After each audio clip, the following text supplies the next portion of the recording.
correct my pronunciation if I get it wrong, founder of Naturopathic Health and Fitness, has an MS in Exercise Science from Appalachian State University, a BS in Exercise Science from Virginia Tech, certified personal trainer with the ACSM and CrossFit, which I'm a huge fan of CrossFit, so nice job there. Functional diagnostic nutritionist, and second-year naturopathic medical student at Bastyr University. So it is a huge honor to have him with us. He's visiting for the week, correct? Yep. And so thank you so much for coming out. We appreciate your time, and I know this is going to be a great informative series. So thanks so much for coming, and also to Jackie, thank you so much for allowing us the opportunity and bringing him in. So it's all yours. Enjoy it. Let us know if there's anything we can do for you. And thanks so much. All right. Well, thank you very much for having me. Today's presentation is Great Health is a Breath Away. If you're looking for the presentation on how to lower your golf game, I think it's in the other room. So, just a bit about me. As you guys know, I'm Pat and Jackie's son.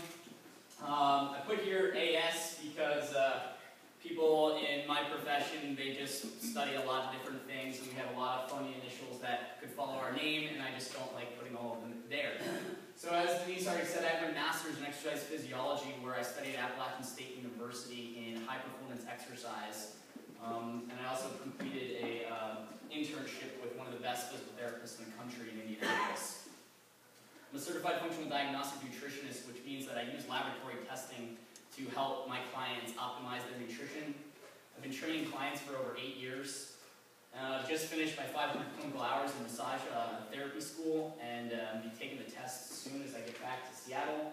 And I'm currently a second-year naturopathic medical student at Bastyr University in Seattle, Washington, where I've just been awarded a research grant to study the effects of breathing and lowering what are called Nijmegen questionnaire scores, which is the survey you have in front of you, and increasing heart rate variability, which is a marker that we'll talk about later in the presentation.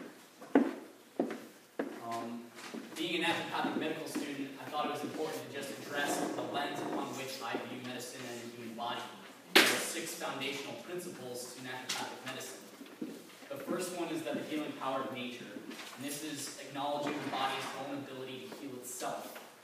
That has evolved over, a million years, however long you want to say that we've been around here, and it has its own intelligence. When you get cut, you don't always need to go to the doctor, right? The second is from the Hippocratic Oath of do no harm. In naturopathic medicine, you always want to select therapies and treatments for your patients that are the least harmful first, before going to something that could be potentially more harmful.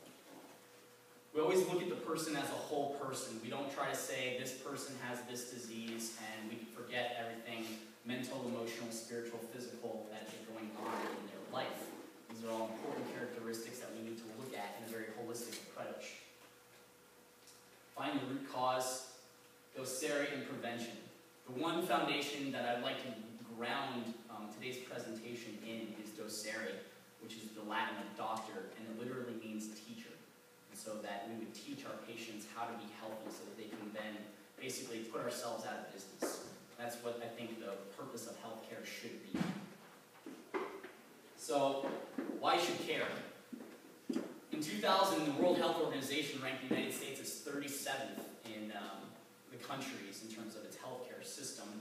And more recently, a study was just published in a British journal that out of 18 other countries, the United States spends more money on its healthcare system as a percentage of its gross domestic product and still has the highest mortality rates. So we spend more and we have the highest mortality rates.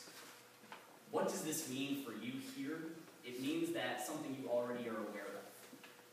You need to take responsibility for your own health, and I think that by coming here and listening and gathering information, you're doing that.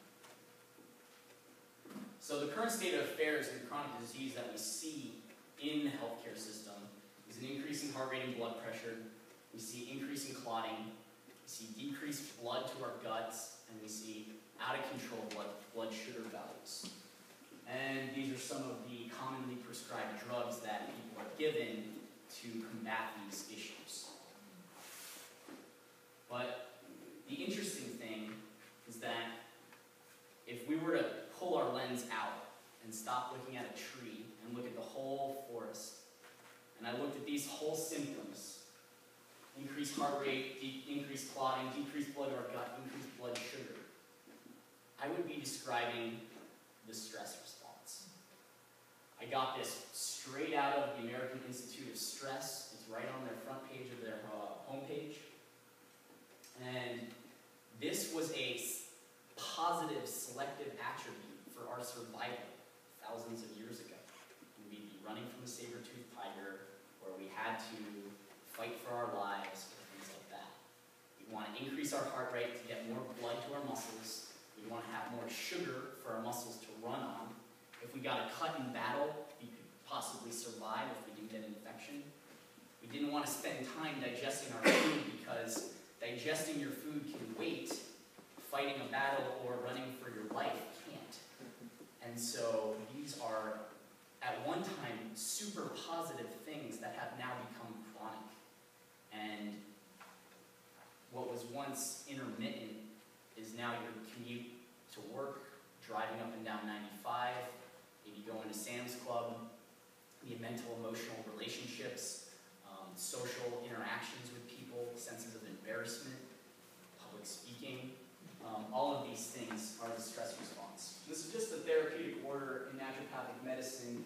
Again, you can see that the very second to last, it's kind of hard to see, is address the pathology using specific pharmacological actions, meaning drugs. Herbs is just below that. So herbs, even using herbs, is a very high intervention therapy in naturopathic medicine philosophy. So there are a lot of other things that we work on before using such substances. So what's the big secret? It's kind of a cliche question. I think you guys have all been told that I'm going to be talking about breathing here. This is from one of my mentors, Paul Sheck, and it's called the Survival Totem Pole. And it lists from most important on top to the least important things. For your survival, it doesn't matter, your muscles, and I tell people muscles are really dumb. They just do what they're told. The body says move this, and it pulls on your bone. But the ability to have balance in hear, to see, to eat, and finally to breathe are absolutely essential to your survival. And also essential to optimal health, okay? And so I think that breathing is the most underlooked aspect in our health that we take for granted. And that if we could bring awareness to it, we can harness it as a very effective and properly placed modality in healthcare. We take over 25,000 breaths a day. And I think that most of us aren't even aware of if we are or if we're not breathing. Okay? So it's said that we think about 60,000 to 70,000 thoughts a day. Who knows if that's true or not. But 25,000 breaths is a lot. The question is, how are you breathing or how are you not breathing? I think there's a big misconception out there in terms of what normal breathing is, what optimal breathing is, and we're going to talk about some of those things. The other thing I might point out too is that by breathing, and I'll discuss this later, it has a mechanical function on your body besides its own need for nutrients of oxygen and carbon dioxide release. Your liver naturally moves about 2.5 centimeters, okay, and it moves with your breath. Okay, so all of your organs are naturally moving, and the pumping action of your diaphragm has a direct relationship on the rest of your organs' vitality. I just think that's kind of interesting. We move in 10,000 gallons of air in and out of our lungs every day, and just some other fun facts. About 6 times the weight of food intake per day. So what's the purpose of breathing? I think the interesting thing that a lot of people don't realize is that we actually don't breathe because of oxygen. Our body has specific sensors for CO2 and oxygen, and its ability to sense CO2 is at a higher sensitivity